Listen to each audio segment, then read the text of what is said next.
Hey everyone, it's Andrew here from Semi Automation, and today we're going to do a battle royale in Blue Prism. We're going to take a look at Google versus Microsoft versus AWS in the areas of vision and image recognition.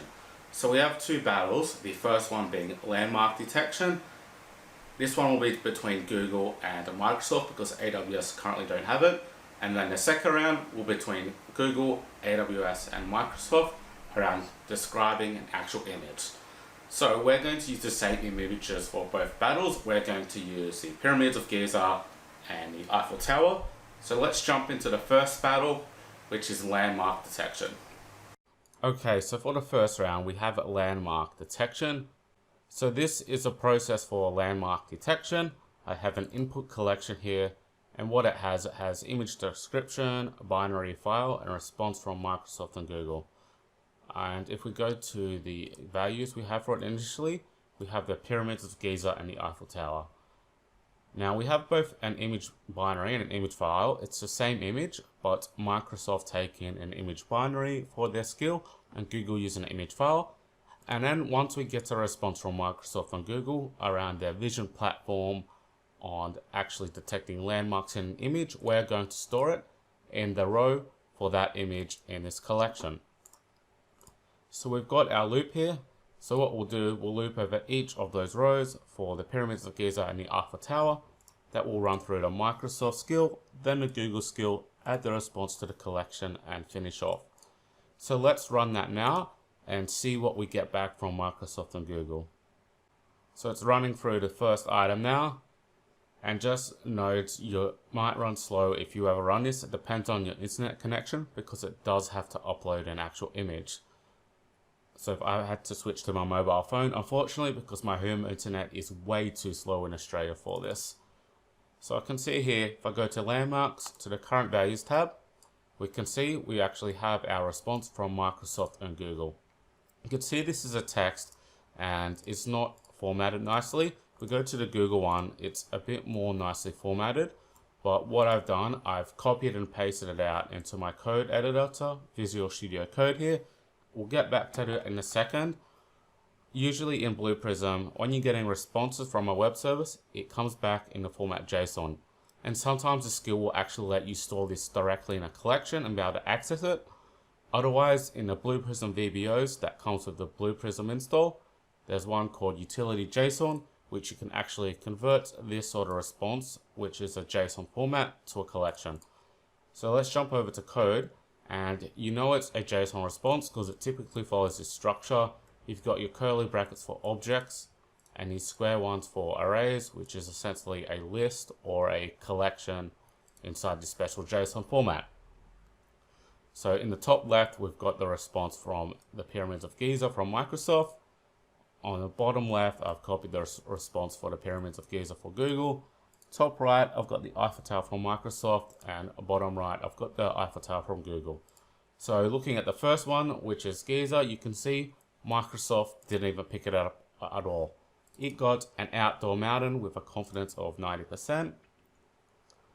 And then for Google, it actually got the Giza, and if you follow on, it's got Great Pyramid of Giza, Pyramid of Khafre, and a few other items it's actually detected around that landmark as to what it thinks it is. So for that one, Google wins the Giza round. Now moving on to the Eiffel Tower. You can see Microsoft has it detected here in the top right, name Eiffel Tower with a confidence of 98%. And it's also got its outdoors. If you go to the response from Google, you can see it actually has the gardens outside the Eiffel Tower. It's actually picked that up. It's also got a few other items, and then it's actually got the Eiffel Tower with a confidence of 28%. So in this one, Microsoft picked up the Eiffel Tower a lot more stronger, but Google picked up everything surrounding it really nicely and included the Eiffel Tower. So I'd say Google has to edge out Microsoft in the Eiffel Tower as well. So for this round, Google wins the landmark detection.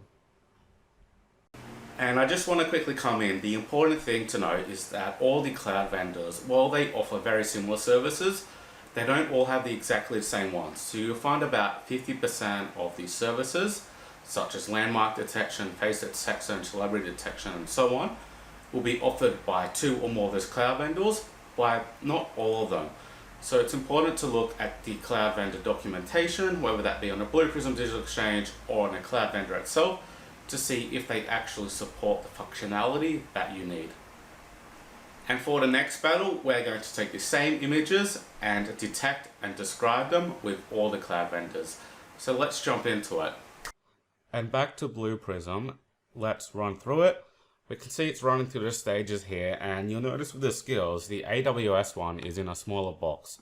And the reason for that is, on the Blue Prism Digital Exchange, the Google and Microsoft actual skills, AWS isn't set up as a skill, it's set up as a Blue Prism release.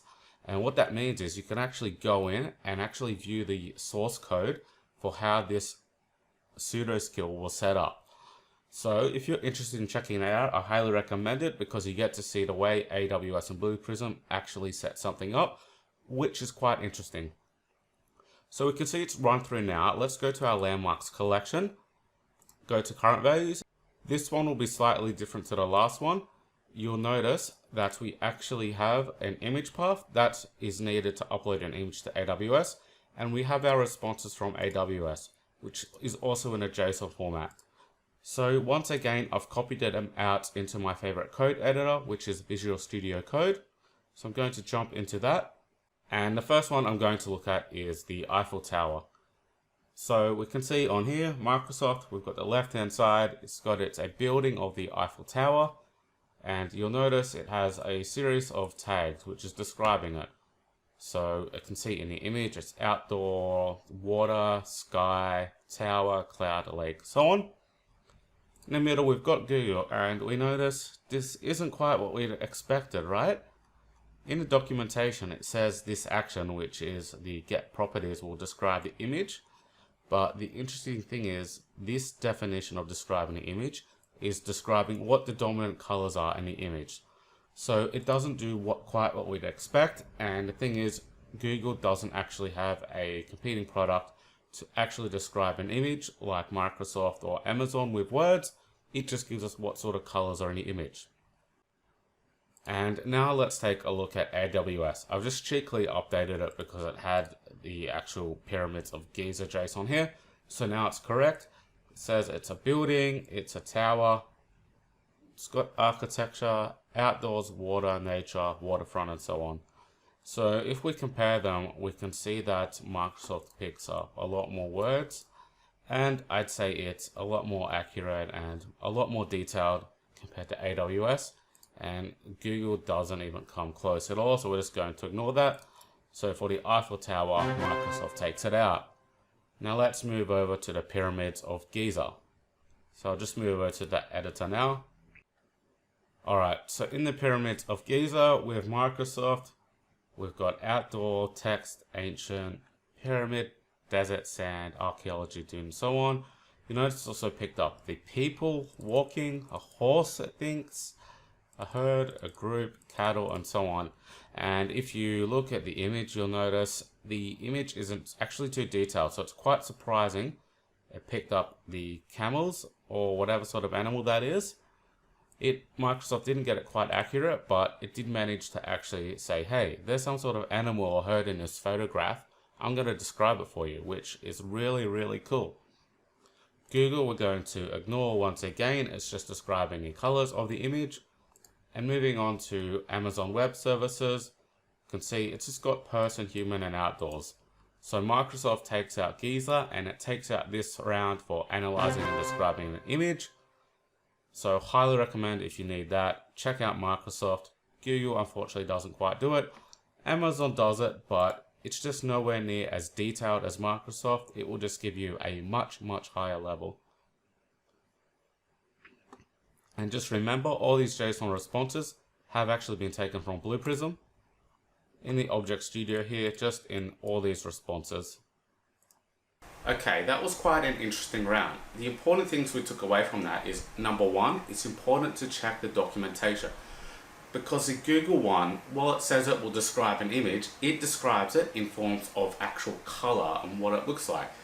Whereas Microsoft and Amazon Web Services actually describe what's in the image with the labels. And the second important point is to not lock yourself into one vendor, because we saw Microsoft just edged out Amazon in that round. So different cloud vendors will be stronger in some areas than others, and so it's very important to experiment and see what suits you. You'll also find that a lot of them you can actually test it out online, so you might want to search for Microsoft Vision Online example or Google Vision Online testing and so on. And I have a web interface where you can actually upload your own image and view the results in real time. So it serves you as a quick way to actually interact with these services, get feedback, before you actually commit to setting it up on Blue Prism, just to figure out it does or it doesn't work, to help determine your decision in this. So as you can see, there was no clear winner in our battle off. All of them win in their own way, as cliche as it sounds.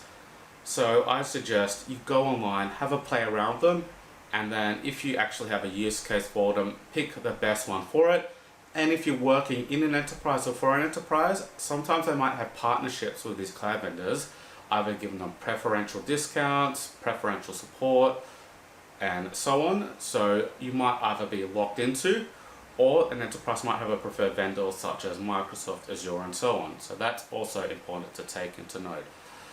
So be sure to smash that like button if you found it cool, and if you want more videos like this, make sure you subscribe and drop a comment below. See you guys next time.